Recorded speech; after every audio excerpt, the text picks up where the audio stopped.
जय श्री कृष्णा। राधे राधे। कैसे हैं आप सब? उम्मीद करती हूँ आप सब बहुत अच्छे होंगे। तो चलिए आज हम सुनेंगे पुत्रदा एकादशी की व्रत कथा। महाराज युधिष्ठिर ने पूछा, हे भगवान, आपने सफला एकादशी का महत्व बताकर हम पर बड़ी कृपा की है। अब आप कृपा करके यह बतलाइए कि पौष शुक्ल एकादशी का क्या नाम है और उसकी विधि क्या और उसमें कौन से देवता का पूजन किया जाता है। भक्तवत्सल भगवान श्री कृष्ण बोले, हे राजन, इस एकादशी का नाम पुत्रदा एकादशी है। इसमें भी नारायण भगवान की पूजा की जाती है। इस चर से अचर संसार में पुत्रदा एकादशी के व्रत के समान दूसरा कोई व्रत नहीं होता।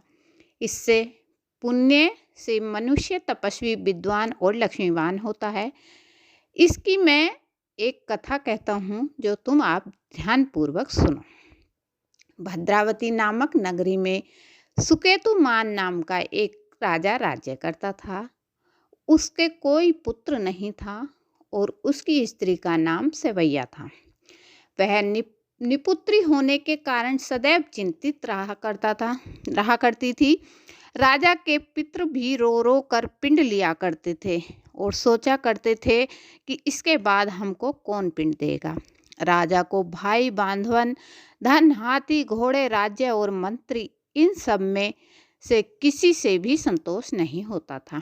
वह सदैव यही विचार करते थे कि मेरे मरने के बाद मुझको कौन पिंडदान करेगा। बिना पुत्र के पितरों और देवताओं का क्षण मैं कैसे चुकाऊंगा। जिस घर में पुत्र ना हो उस घर में सदैव अंधेरा ही रहता है। इसीलिए पुत्र उत्पत्ति के लिए प्रयत्न करना चाहिए। जिस मनुष्य ने पुत्र का मुख देखा है वह धन्य है। उसको इस लोक में यश और परलोक में शांति मिलती है, अर्थात उनके दोनों लोक सुधर जाते हैं। पूर्व जन्म के कर्म से ही इस जन्म में पुत्र, धन आदि प्राप्त होते हैं। राजा इसी प्रकार रात दिन चिंता में लगा रहता था। एक समय जो राजा ने अपने शरीर को त्याग देने का निश्चय किया, परंतु आत्मघात के महान पाप को समझकर उसने ऐसा नहीं किया। एक दिन राजा ऐसा ही विचार करता हुआ अपने घोड़ों पर चढ़कर वन को चल दिया तथा पक्षियों और वृक्षों को देखने लगा। उसने देखा कि वन में मृग, व्याघ, सुअर आदि, बंदर, सर्प आदि सब भ्रमण कर रहे थे। हाथी अपने बच्चों और हथनियों के बीच घूम रहा था। इस वन में वह कहीं तो गीदड़ और कहीं कर्कश स्वर में बोल रहे थे, कहीं उल्लू ध्वनि कर रहे थे। वन के दृश्यों को देखकर राजा सोच विचार करने लगा। इसी प्रकार आधा दिन बीत गया। वह सोचने लगा कि मैंने कई यज्ञ किए, ब्राह्मणों को स्वादिष्ट भोजन से तृप्त किया, फिर भी मुझको दुख प्राप्त हुआ। क्यों? राजा प्यास के मारे अत्यंत दुखी हो गया और पानी की तलाश में इधर उधर फिरने लगा। थोड़ी दूरी पर राजा ने एक सरोवर देखा और उस सरोवर में कमल खिले थे तथा सारस, हंस, मगरमच्छ आदि विहार कर रहे थे। उस सरोवर के चारों तरफ मुनियों के आश्रम बने हुए थे। उसी समय राजा के दाहिने अंग फड़कने लगे। राजा शुभ शगुन समझकर घोड़े से उतरकर मुनियों के दंडवत प्रणाम करके बैठ गया। राजा को देख मुनियों ने कहा, हे राजन, हम तुमसे अत्यंत प्रसन्न हैं। तुम्हारी क्या इच्छा है सो कहो। राजा ने पूछा, महाराज आप कौन हैं और किस लिए यहाँ आए हैं? कृपा करके मुझे भी बताइए।